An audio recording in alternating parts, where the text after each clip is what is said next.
Hello students, चलिए अब मैं reproduction sexual reproduction in angiosperm के इस टॉपिक को, इस चैप्टर को आगे बढ़ाती हूँ। प्रीवियस चैप्टर में मैंने आपको सेक्सुअल रिप्रोडक्शन इन एंजियोस्पर्म का इंट्रोडक्शन दिया था।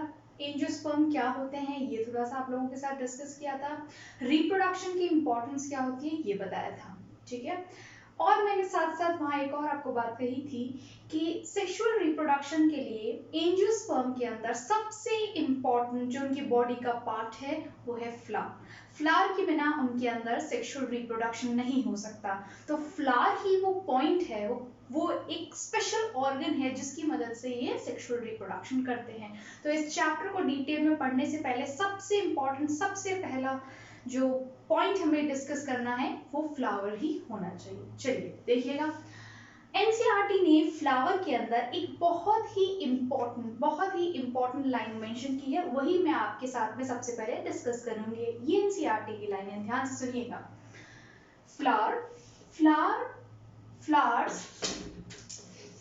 flowers are morphological and embryological marvels and sites of sexual reproduction. I repeat, ये एनसीईआरटी की लाइन है। Flowers are morphological and embryological marvels and sites of sexual reproduction. तो क्या मतलब है इस लाइन का? इस लाइन का ये मतलब है कि फ्लावर जो है एक मॉर्फोलॉजिकल मार्वल है। इसका मतलब ये देखने से बहुत सुंदर दिखाई देता है। मॉर्फोलॉजिकल मतलब एक ऐसा पार्ट जो आपको नजर आता है। तो ऑब्वियसली एंजियोस्पर्मिक प्लांट्स में फ्लावर आपको दूर से नजर आता है और देखने में आपकी आंखों को जब आप फूल देखते हैं तो बहुत ही सुंदर लगता है, एक बहुत ही अच्छी सी फीलिंग आती है। इसी वजह से ये वर्ड मेंशन किया है, मॉर्फोलॉजिकल मार्वल है। नेक्स्ट है एम्ब्रियोलॉजिकल मार्वल। तो फ्लावर एक एम्ब्रियोलॉजिकल मार्वल भी है, यानी कि सिर्फ देखने के तौर पर ये सुंदर नहीं है, इसकी इंपॉर्टेंस, ये एक जेम है, एक मार्वल है एम्ब्रियोलॉजिकल पॉइंट से भी। मतलब एक्चुअली फ्लावर ही वो प्लांट की बॉडी का, ये एंजियोस्पर्मिक प्लांट की बॉडी का फ्लावर वो पॉइंट है या वो ऑर्गन है जिसके अंदर ही गैमेट्स बनते हैं, male gamete and female gamete. और आपको पता ही है कि सेक्सुअल रिप्रोडक्शन के अंदर सबसे इंपॉर्टेंट पॉइंट क्या होता है? सेक्सुअल रिप्रोडक्शन के लिए गैमेट्स का बनना जरूरी है और इसके साथ साथ उन गैमेट्स का फ्यूजन होना भी जरूरी है। तो सेक्सुअल रिप्रोडक्शन हम बिना गैमेट्स के फॉर्म किए या बिना गैमेट्स के फ्यूजन के आगे बात ही नहीं डिस्कस कर सकते सेक्सुअल रिप्रोडक्शन की, राइट। सो सेक्सुअल रिप्रोडक्शन एंजियोस्पर्मिक प्लांट्स में होता है ऑब्वियसली, और ये होगा किससे? गैमेट्स की मदद से ही गैमेट्स बनेंगे और इनमें फ्यूजन भी होगा। तो सबसे इंपॉर्टेंट पॉइंट क्या है इसके अंदर? गैमेट का बनना। सेक्सुअल रिप्रोडक्शन हो ही नहीं सकता अगर गैमेट ही ना बने। और फ्लावर्स ही वो पोजीशन है, वो पॉइंट है या वो पार्ट है प्लांट की बॉडी का, एंजियोस्पर्मिक प्लांट की बॉडी का, जहां पे ये गैमेट्स बनते हैं, राइट। ये गैमेट्स फ्लावर के अंदर बनते हैं और साथ साथ में फ्यूजन भी, राइट। इन दोनों मेल और फीमेल गैमेट्स का फ्यूजन भी फ्लावर में ही होता है। तो जैसे जैसे लेक्चर एडवांस करेगा तब मैं आपको एग्जैक्टली बताऊंगी कि मेल गैमेट कहाँ बनते हैं, फीमेल गैमेट कहाँ बनते हैं, फिर फ्यूजन कौन से फ्लावर के कौन से पार्ट में होता है। तो ये तो आगे आने पर ही डिटेल में डिस्कस करूंगी। But not to forget, remember कि फ्लावर ही वो पॉइंट है, वो ऑर्गन है जिसके अंदर बनेगा क्या? मेल और फीमेल गैमेट्स और फ्यूजन भी होगा। तो एम्ब्रियोलॉजिकल मार्वल कैसे हुआ ये फ्लावर?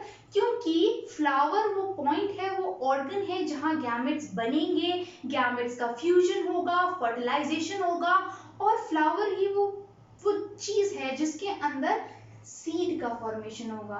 यानी कि पहले गैमेट्स बनेंगे, फर्टिलाइजेशन होगा, फिर उससे एम्ब्रियो बनेगा, एम्ब्रियो आगे फर्दर डेवलप करके सीड में कन्वर्ट हो जाएगा। इसी वजह से इसे एम्ब्रियोलॉजिकल मार्वल भी कहते हैं।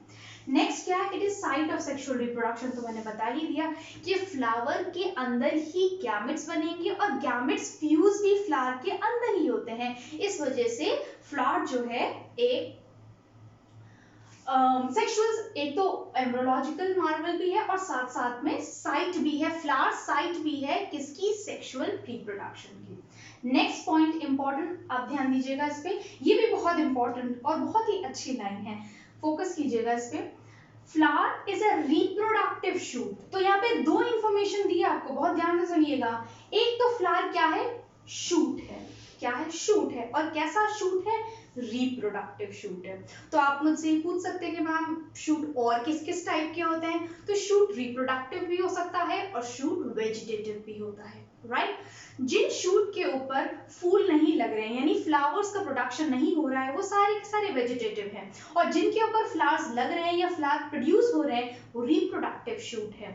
और इनमें डिफरेंस क्या होता है, अगर आप डिफरेंस की बात करें तो वेजिटेटिव शूट एक ऐसा शूट होता है जिसकी ग्रोथ इनडिटर्मिनिस्टिक होती है या इनडिटर्मिनेट होती है, यानी वो कंटिन्यूअसली ग्रो करते रहते हैं। वहीं रिप्रोडक्टिव शूट्स ऐसे शूट्स होते हैं जिनकी ग्रोथ डिटर्मिनेट होती है, यानी वो इनफाइनाइट टाइम तक ग्रो नहीं करते हैं। जैसे ही उन शूट पे फ्लावर या फ्रूट का फॉर्मेशन हो जाता है, उनकी ग्रोथ रुक जाती है। नेक्स्ट देखिएगा, तो क्या है ये point, it is a reproductive shoot, flower is a reproductive shoot of angiosperm sporophyte. तो एंजियोस्पर्म स्पोरोफाइट का ही, एंजियोस्पर्म के अंदर जो स्पोरोफाइट बॉडी होती है वही मेन बॉडी होती है और उसी स्पोरोफाइट बॉडी पर ही फ्लावर लगते हैं, राइट। मैंने आपको पिछले लेक्चर में बताया भी था कि alternation of generation her plant के बॉडी में एग्जिस्ट करता है और एंजियोस्पर्म के अंदर जो मेन प्लांट बॉडी है वो स्पोरोफाइट होती है और गैमेटोफाइट हाईली रिड्यूस, सबसे ज्यादा हाईली रिड्यूस्ड गैमेटोफाइट आपको एंजियोस्पर्म्स में ही देखने को मिलेगा, राइट। और इसी स्पोरोफाइटिक बॉडी के ऊपर ही फ्लावर्स लगते हैं और ये फ्लावर्स क्या होते हैं, ये एक्चुअली शूट्स हैं, ये एक्चुअली मॉडिफाइड शूट्स हैं, ये एक्चुअली रिप्रोडक्टिव शूट्स हैं।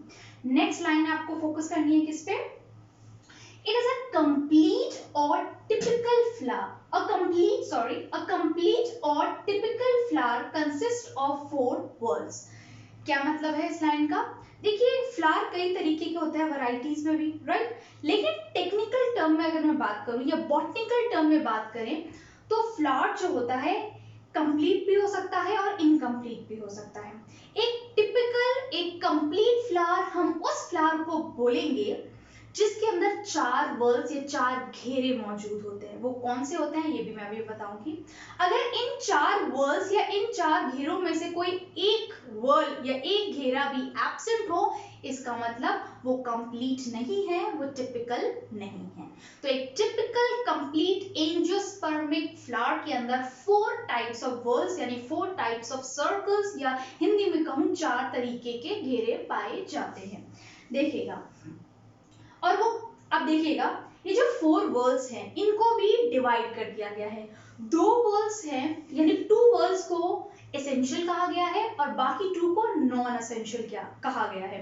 तो एसेंशियल और नॉन एसेंशियल किस रिस्पेक्ट में कहा है, एसेंशियल और नॉन एसेंशियल कहा है कि ये रिप्रोडक्शन के अंदर किस तरीके से हेल्पफुल है उस चीज को लेकर या उस चीज को बेस बनाकर, राइट।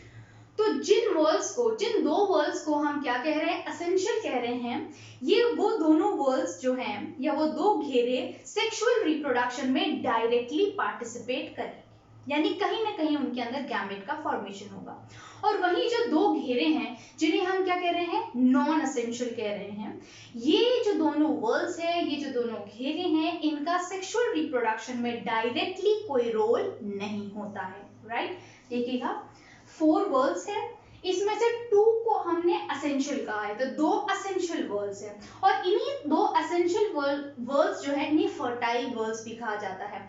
फर्टाइल वर्ल्स का क्या मतलब है, ये फर्टाइल किस रिस्पेक्ट में कहा गया है, इसे फर्टाइल इसलिए कहा गया है क्योंकि ये सेक्सुअल रिप्रोडक्शन में डायरेक्टली हेल्प करते हैं। और इन 2 को क्या कहा गया है, इन 2 को कहा गया है नॉन एसेंशियल और इसके साथ साथ इन्हें स्टेराइल भी कहा गया क्योंकि ये सेक्सुअल रिप्रोडक्शन में डायरेक्टली पार्टिसिपेट नहीं करते। आइए देखिए वो जो 2 एसेंशियल और फर्टाइल वर्ल्स है वो कौन कौन से हैं। सबसे पहला है कौन सा, एंड्रोशियम, राइट। तो एंड्रोशियम सबसे पहले जो मुझे आप लोगों के साथ में डिस्कस करना है वो है एंड्रोशियम। तो एंड्रोशियम क्या है, एक घेरे का नाम है, यानी एंड्रोशियम एक वर्ल का नाम है, राइट। इस वर्ल के अंदर जो एक यूनिट है उसे हम कहते हैं क्या, स्टेम, राइट। तो एंड्रोशियम अपने आप में क्या है, एंड्रोशियम अपने आप में एक वर्ल है और वो जो वॉल है या वो घेरा है एक यूनिट से मिलके बना है, यानी कई सारे स्टेमन से मिलकर एक एंड्रोशियम यानी कि एक घेरा बनता है, राइट। फिर से सुन लीजिएगा, स्टेमन यूनिट है किसकी, एंड्रोशियम की। तो एंड्रोशियम वर्ल का नाम है और इस वर्ल की जो एक यूनिट यानी ये एंड्रोशियम जिस यूनिट से मिलके बना है उन्हें हम स्टेमन कहते हैं। और ये जो वर्ल है इसे आप मेल वर्ल भी कह सकते हैं क्योंकि स्टेमन प्लांट के अंदर मेल पार्ट को रिप्रेजेंट करता है, यानी एक ऐसा पार्ट जिसके अंदर मेल गैमेट का प्रोडक्शन होगा, राइट। तो एंड्रोशियम क्या है, एंड्रोशियम एक वर्ल है और उस वर्ल के अंदर या उस वर्ल की यूनिट क्या होती है, स्टेमन होती है।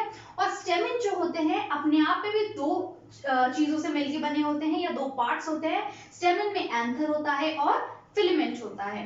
नेक्स्ट देखिएगा गाइनोशियम। गाइनोशियम दूसरा सेकंड एसेंशियल वर्ल है और इस वर्ल या इस घेरे ये जो घेरा है वो किससे मिलके बनता है, वो कार्पल से मिलकर बनता है, यानी कई सारी कार्पल्स मिलकर एक गाइनोशियम का फॉर्मेशन करते हैं।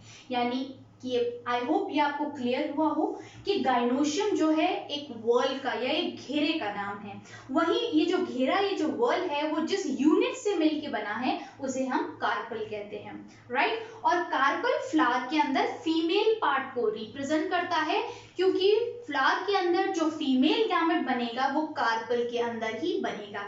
जैसे कि एंड्रोशियम के स्टेमन में मेल गैमेट बन रहा था और वैसे ही गाइनोशियम के कार्पल में फीमेल गैमेट का प्रोडक्शन होता है। कार्पल भी अपने आप में तीन पार्ट से मिलके बनता है। एक है क्या, स्टिग्मा।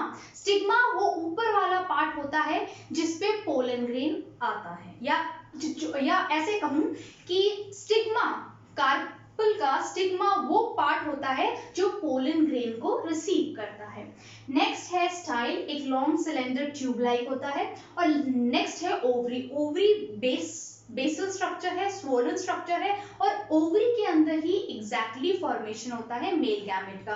और अगर यहाँ स्टेमन की बात करूं तो स्टेमन में एग्जैक्टली एंथर में मेल गैमेट्स प्रोड्यूस होते हैं और वहीं कार्पल के अंदर ओवरी के अंदर कार्पल में ओवरी के अंदर फीमेल गैमेट का प्रोडक्शन होता है।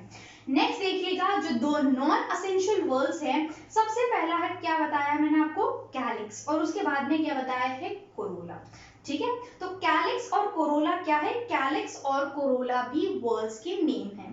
अब कैलिक्स नाम का जो वर्ल है उसकी यूनिट है सेपल, राइट। सेपल क्या होते हैं, सेपल ग्रीन कलर का पार्ट है। फ्लावर में सबसे बाहर आपको जो ग्रीन कलर की लीव्स नजर आती हैं, यानी ऐसा नहीं कि सबसे स्टेम में जो नीचे लगी हुई होती है वो लीव्स नहीं। आप इमेजिन कीजिए एक रोज के फ्लावर को, आई होप रोज आप सब लोगों ने देखा हो, किसी भी कलर का हो।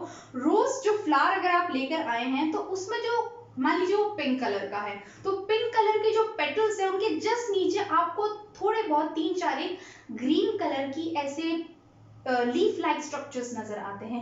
एग्जैक्टली वही क्या होते हैं, सेपल्स होते हैं। ऑल्दो इन सारे वर्ड्स को मैं आपको थोड़ी देर बाद में डायग्राम से भी समझाऊंगी।